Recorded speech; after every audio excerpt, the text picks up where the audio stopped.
अस्सलाम वालेकुम। मैं हूं हमी डॉक्टर मोहम्मद कासिम तैमूरी क्लिनिक हरीपुर पाकिस्तान से आपसे मुखातिब।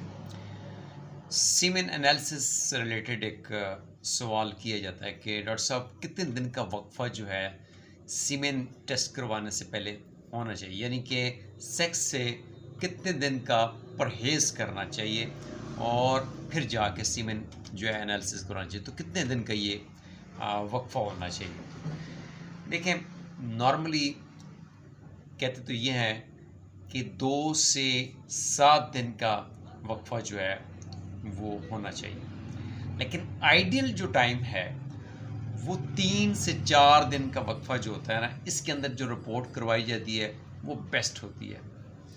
क्योंकि सीमेन अगर 2 दिन से पहले करवाएंगे तभी रिज़ल्ट इतने अच्छे नहीं आएंगे, लो काउंट आएगा। और अगर आप छठे सातवें दिन करवाएंगे तो उसमें भी जो है वेरिएशन आती है, काउंट जो होता है वो कम हो जाता है।